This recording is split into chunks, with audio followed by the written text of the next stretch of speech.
Remember me, though I have to say goodbye, for even when we're far away, I'll hold you in my heart. I'll sing a happy song to you each night we are apart. Now, this year hasn't been the best for animated movies when it comes to recently. Sure, Frozen and Inside Out were decent, and maybe some of the 20 million sequels were okay, but in all honesty, we haven't gotten a movie that has been really different and makes you go, whoa, until December. What was December, you may be wondering? Well, that was the same time Coco came out, a Pixar movie based on the Day of Dead, and is really different from what we have seen in the past, which makes it more unique and enjoyable for audiences even in Mexico. So today, I'm going to be a cartoon detective, and I'm going to be reviewing Coco. The movie is mostly focused about a boy named Miguel, which he's from Mexico, and his entire family hates music, because his great-grandpa or something like that left, and he was really into music, which, honestly, if you ask me, it doesn't make sense. I mean, in the movie, they portray it well, where this kid has to, hide with his dog and watch a whole bunch of stuff about this one musician. We'll get into that a little later, but it's like,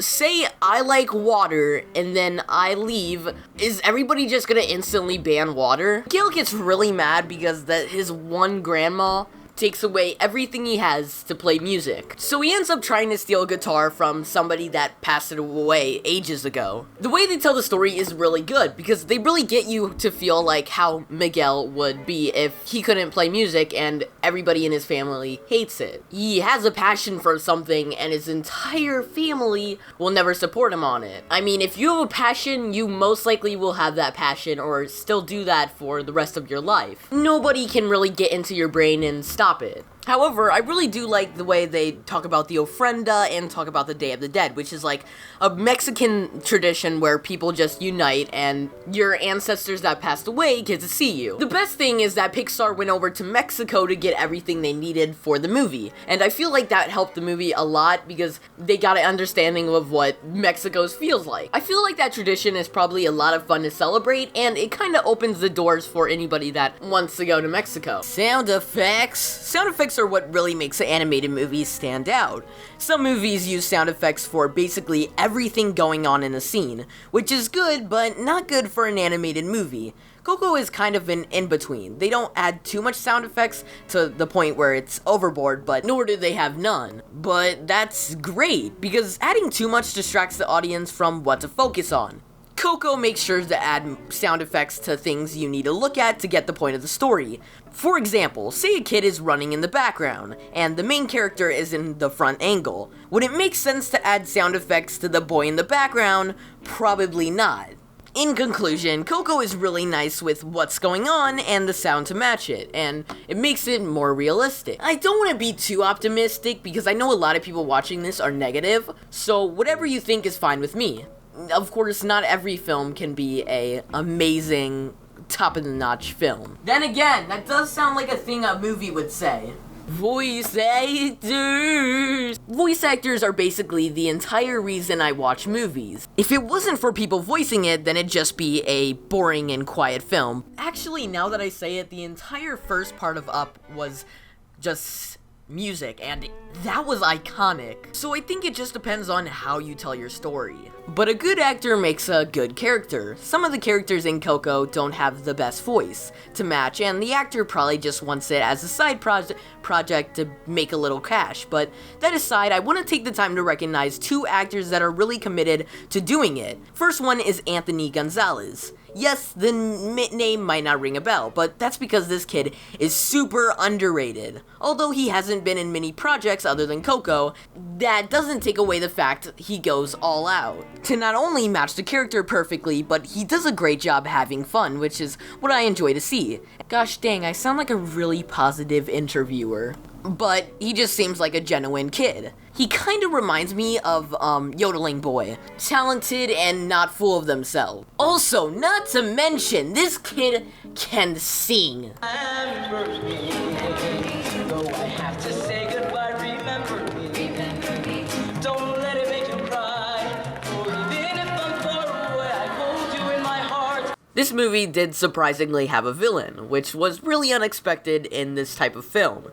They introduce Ernesto as being Miguel's great-great-grandpa, but that isn't the case, and he ends up being a villain.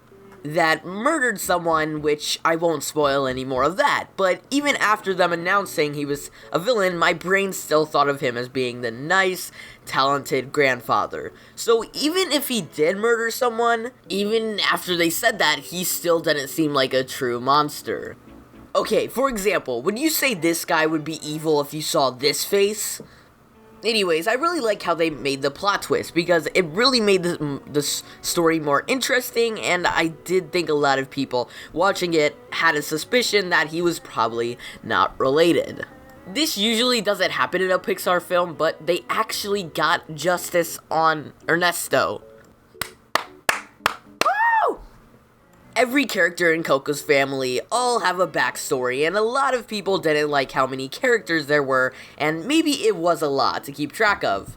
Fun fact, the director wanted to add more due to the amount of generations in Miguel's family, but they decided not to because that would take more time to animate and could be a little too much, but who knows, maybe one day they'll make an entire movie based on their pasts. They introduce each character in a very quick way and easy to remember, which some films tend to have 20-minute rambles introducing each character. My top favorite characters other than the mains are the Tios. I'm not sure whether they are twins or not, but I'm going to assume they are. They don't get a huge part in the movie, but adding twins to the movie was a pretty funny idea, and pretty relatable too, because I also have a twin. And this scene really showed their appreciation and teamwork, which, twins for life. Give me a tissue. Even though Ernesto de la Cruz didn't feel natural being a villain, and they could have been a little more creative with that, but the ending paid off. Miguel makes it home and does nothing but go find Coco, which was great because my heart went 1,000 miles an hour wanting Hector to stay in the land of the dead. I do have to admit, this part was honestly the best part, and shows the meaning of family while still not being too cliche.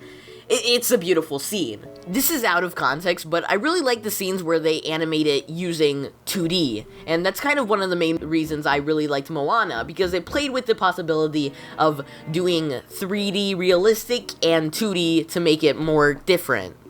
Lastly, I really have to mention the songs in the movie are really well written, and Pixar is really good with making original music. I usually get really awkward when I'm in a movie theater and the movie has music.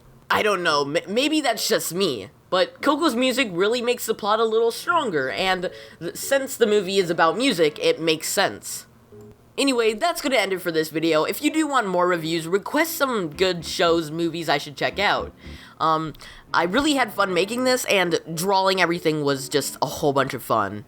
If you do not like Coco, that is perfectly fine with me. I'm not forcing anybody to like this movie, but it is on Netflix, so I ain't gonna lie. Maybe you should check it out and, I don't know, comment what you thought. I really hope to see more original movies like this. But I don't care, I'm still gonna go to the movie theaters to see Wreck-It Ralph 2. Stay awesome.